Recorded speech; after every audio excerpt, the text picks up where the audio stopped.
Eilse traagilise raudteeõnnetuse tagajärgi likvideeriti veel pikalt kuni varajaste hommikutundideni. Nimelt selleks, et koosseis taas rööbastele saada, oli vaja see kraanaga sinna aidata. See aga ei läinud paraku lihtsalt, sest pinnas oli pehme ja ei lubanud esimese hooga seda operatsiooni läbi viia. Pinnast tuli juurde tuua ja maapinda tugevdada.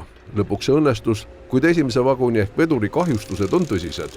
Kahjud on täpsustamisel, mida me oleme omalt poolt suutnud hinnata. Et 3-vaguniline diiselkoosseis sai tõsiselt kahjustada. Esimene juhtvagun on siis põhimõtteliselt vaja tehasesse saata rekonstrueerimise mahus. Et see eelmine kogemus, mis meil sellisest õnnetusest on circa aasta pluss võib-olla see koosseis liinilt maas.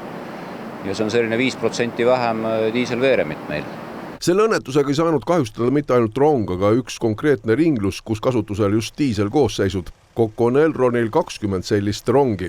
See tähendab, et uued Škoda rongid tuleb kiiremini kasutusele võtta. Eks me üritame siia leida kombineeritud lahendusi, et peatselt loodame saada ikkagi uued Škoda rongid Tapani käima ja sealt siis teenindada juba eraldi Tapa ühendust. Niimoodi, et inimesed, kes varem sõitsid näiteks Narva rongist Tapale või Tartu rongist Tapale, saaksid siis Tapaga kiirema ühenduse ja siis nende kaugemate sihtpunktide vahele jääks rohkem reisijatele istekohti.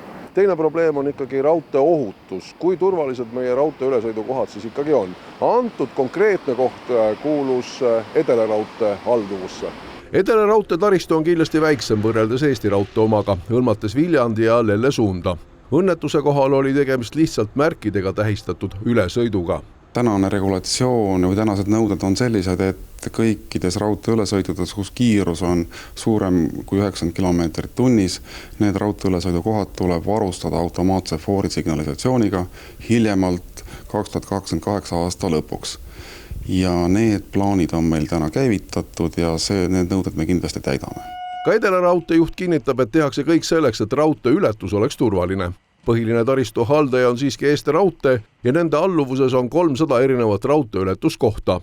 Loomulikult oleks kõige lihtsam eritasand, selline on aga kallis lahendus. Me hakkame nende ülesõitude moderniseerimisega lõpusirgele jõudma, kus siis muu hulgas tulevad sellised lahendused, nagu siin Tallinnas tehti ilus näide, kus siis Tondi ülesõit tehti mitmetasandiliseks, et ütleme kõige parem lahendus on kus võib-olla sellised lahendused ei ole võib-olla kõige ratsionaalsemad, siis kõik tõkkepuud, foorid, et need toimiksid ja mis siis uuendusena saab kindlasti öelda on siis 4 tõkkepuuga ülesõidud, et ei ole võimalik autojuhtidel või siis sõidukijuhtidel šikaani üle raudtee sõita, vaid et mõlemalt poolt on täielikult kinni.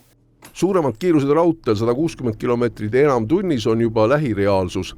Selleks peab valmis olema mitte ainult taristu, aga ka liikleja ise. Kurb on öelda, et kuigi me siin enda poolt näeme palju vaeva, et lisaks sellele, et siis täita regulatiivsed nõuded, et ehitada siis ülesõidud ja ülekäigud nõuetele vastavaks, aga siis päris suur osa, mida me täna Eesti raudteena tervikuna teeme, on siis ka liiklejate koolitamine. Sellel aastal on raudteel toimunud 10 erinevat õnnetust. Hukkunuid on õnnetustest 4. Kahjuks on palju õnnetusi juhtunud ka suitsiidsetel kaalutlustel.